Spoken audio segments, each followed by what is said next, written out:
Hello everyone, welcome to my channel.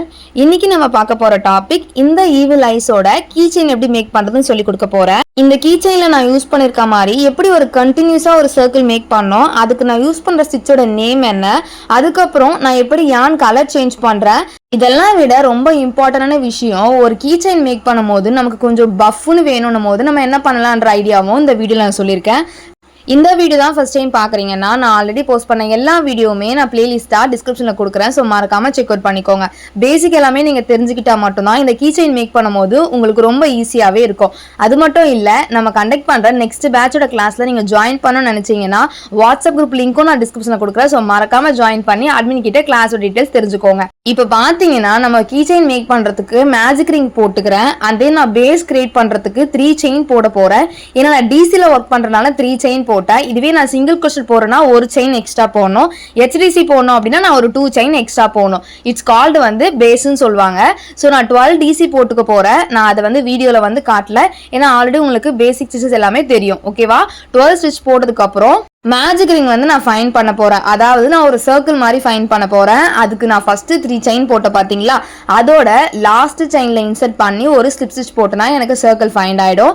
Extra இருக்க யானை நான் கட் பண்ணி நான் வந்து நாட் போட்டுக்கிறேன். நீங்கள் நார்மலாக க்ரோஷெட் நீடில் யூஸ் பண்ணி நீங்கள் ஸ்டிச் பண்ணிக்கலாம். அப்போ உங்களுக்கு ரொம்ப அழகாகவே அவுட்புட் கிடைக்கும். இந்த கீ செயினில் ஃபர்ஸ்ட் ரோ ஸ்டார்ட் பண்ண போகிறேன். அதுக்கு நான் வந்து ஒரு லைட் ப்ளூ கலர் எடுத்திருக்கேன். உங்களுக்கு ஆல்ரெடி இந்த ஈவில் ஐஸோட கலர்ஸ் எல்லாமே தெரிஞ்சிருக்கும்.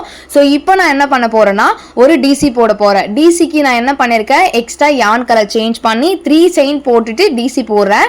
இப்போ நான் ஒரு ப்ராஜெக்டை பெருசாக்க போகிறேன். ஆனால் கண்டினியூஸாக எனக்கு சர்க்கிளும் வரணும்னா நீங்கள் 2 விஷயம் நோட் பண்ணணும். ஒன்று, நீங்கள் நெக்ஸ்ட் ரோ ஒர்க் பண்ணும்போது என்ன ஸ்டிச் போடுறீங்களோ அந்த ஸ்டிச்சோட ஹைட்டுக்கு ஏற்ற மாதிரி தான் நீங்கள் பேஸ் கிரியேட் பண்ணணும். ஓகேவா? இப்போ டிசினா 3 செயின், HDCனா 2 செயின், சிங்கிள் க்ரோஷட்னா 1 செயின், TRனா 4 செயின், அந்த மாதிரி நீங்கள் வந்து பேஸ் கிரியேட் பண்ணி போட்டிங்கன்னா மட்டும்தான் சர்க்கிள் உங்களுக்கு கரெக்டாக வரும்.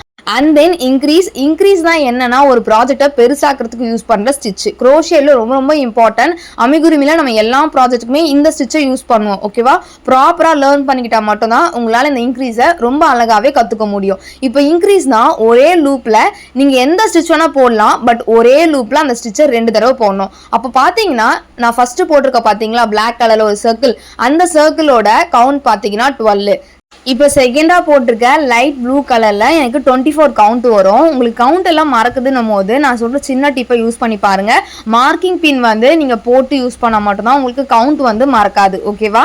அண்ட் தென் இப்போ நான் 3rd ரோக்கு என்ன பண்ண போகிறேன்னா யான் கலர் சேஞ்ச் பண்ணிக்க போகிறேன். சேஞ்ச் பண்ணதுக்கப்புறம் நான் சிங்கிள் க்ரோஷட் போட போகிறேன். ஓகேவா? ஏன்னா இதுக்கப்புறம் எனக்கு கொஞ்சம் நெருக்கமாக வேணும், அதனால் நான் சிங்கிள் க்ரோஷட் போட்டுக்கிறேன்.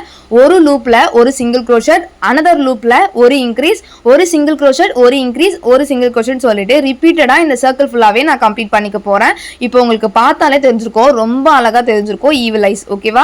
இப்போ லாஸ்ட் ரோக்கு வந்துட்டேன். இப்போ நான் அகைன் யான் கலர் சேஞ்ச் பண்ணிட்டு சிங்கிள் க்ரோஷட் தான் போட போறேன். நான் சிங்கிள் க்ரோஷட் பேஸ் வந்து ஒரு செயின் போட்டுட்டு ஃபர்ஸ்ட் இருக்க லூப்ல ஒரு single crochet, and then second லூப்ல ஒரு இன்க்ரீஸ், 3rd லூப்ல அகைன் ஒரு சிங்கிள் க்ரோஷட்.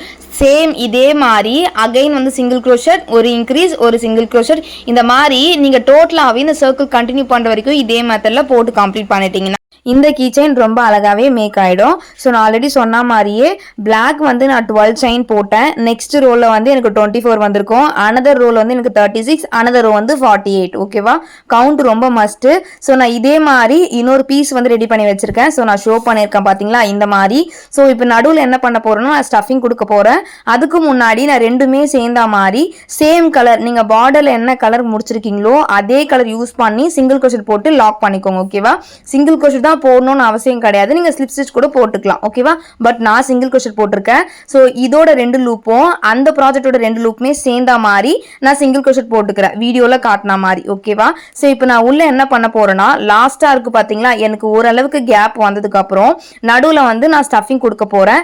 நான் என்ன யூஸ் பண்ண போறேன்னா நான் எக்ஸ்ட்ரா யான்லாம் வந்து கட் பண்ணி வச்சிருக்கேன் பாத்தீங்களா, அது எல்லாமே உள்ள வச்சு ஸ்டப் பண்ணி மீதி இருக்கிற பார்ட்டும் நான் வந்து சிங்கிள் க்ரோஷட் போட்டு கம்ப்ளீட் பண்ணிட்டு என்னோட கீ செயினுக்கு நான் வந்து லாக் பண்ணிட்டேன்னா கீ செயின் ரெடி ஆகிடும். நெக்ஸ்ட் வீடியோவில் பார்க்கலாம். தேங்க்யூ ஃபார் வாட்சிங்.